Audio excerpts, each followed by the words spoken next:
If you're a facilities manager, you know the feeling all too well, right? That unexpected call, the emergency work order, and just like that, the plan for the day is completely derailed.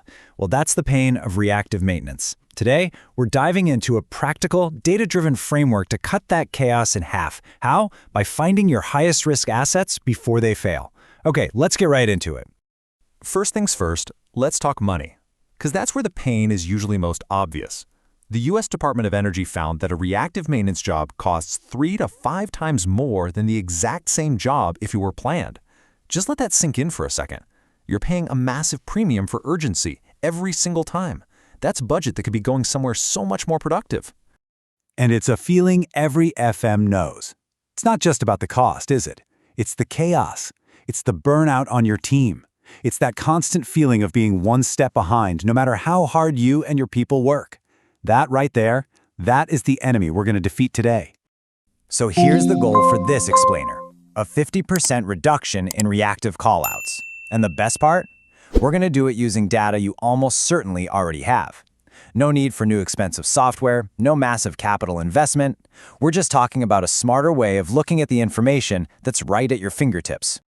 All right, so to tackle this thing, we first need to get on the same page about what we're really fighting. So let's properly define the problem and understand its true impact on your day-to-day operations. We're talking about the run-to-fail model. You know the drill. A pump gives out, a tenant calls to complain the AC is off, and you're forced to drop everything and everyone to fix it, right now. This is the exhausting, frustrating cycle we're going to break. So how do we even start? Well, you can't fix what you don't measure. It sounds simple, but the very first step is to get honest about your numbers and figure out what your baseline actually is. This is your first actionable step. Go into your CMMS, your computerized maintenance management system, and pull the last year's worth of work orders. Tally up the reactive jobs versus the planned ones, and then run this simple calculation.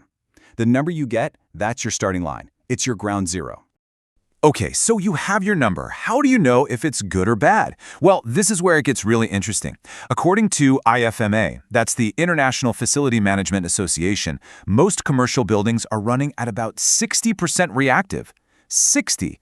A well-managed facility is closer to 30%, and the absolute best in class are below 20. This proves that a 50% reduction isn't some fantasy. It's a totally achievable industry standard. So the big question is, how do you get there? It all starts by becoming a bit of a data detective. You need to find the clues your building is already giving you, clues that are probably hiding in plain sight. Your first clue often comes straight from your utility provider, like the DOA smart meter data we see here in Dubai. Now, most people just look at the final bill, but the 30-minute interval data, that is an absolute gold mine. It shows you weird consumption spikes, strange patterns overnight, all of which point directly to misbehaving, inefficient equipment. The second clue is hiding inside your BMS, your building management system. Go in and export the alarm history for the last 6 months. And don't just see it as noise, see it as an asset crying for help. Seriously, an asset that generates more than one alarm a week is in a degraded state. It's telling you it's heading for failure. And you want to look for specific predictive signals. For instance, a low-pressure alarm on an HVAC coil, that's a telltale sign it's getting fouled and losing efficiency. A high discharge temperature on a compressor, that's a huge red flag for a serious mechanical issue. These are not just nuisance alarms, they are your early warning system. Your third and final clue is so simple, but it's incredibly powerful. Equipment runtime. Your BMS or your CMMS is most likely already logging the cumulative run hours for your major assets. This single piece of data is the key to smarter maintenance, because it lets you move away from guesswork and into the world of precision. Think about the difference. Servicing a chiller on a fixed calendar, say every 6 months, completely ignores how hard it actually worked. It's like changing your car's oil every 6 months, whether you drove 10 miles or 10,000. It makes no sense. Especially in a place like the UAE in summer, a chiller can rack up service hours way faster than one in a milder climate. Switching to a runtime-based schedule is precise, it's efficient, and it prevents premature failure. Okay, so we've got our 3 clues from 3 different data sources. Now for the fun part. We get to take them and bring them all together into a single, powerful tool. This is where we crack the case. And the process here is super straightforward.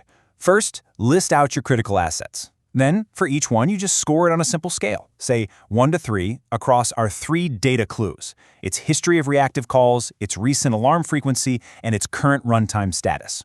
Once you add up those scores, you get something really powerful. And this is what you get, your high-risk asset register. All of a sudden, the assets with the highest total scores, like Chiller 1 and AHU 4 here, they just pop right off the page. These are your ticking time bombs. This isn't guesswork anymore. This is a data-driven priority list. You now know exactly where to focus your proactive efforts. So, you've got your priority list. You know the culprits. Now what? Because analysis without action is pretty useless, right? So how do you turn this powerful sheet into a sustained, long-term reduction in reactive work? The answer is immediate, decisive action.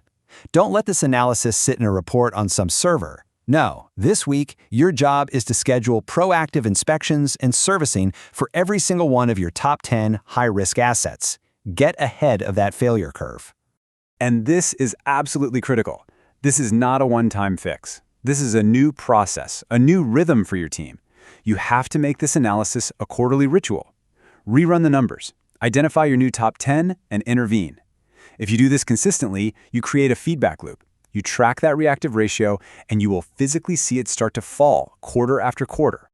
So I'll leave you with this question. Right now, in your building, which one of your assets is silently heading for failure? The data to answer that question is already in your systems, and by using it, you can finally move from a state of constant reaction to one of proactive control.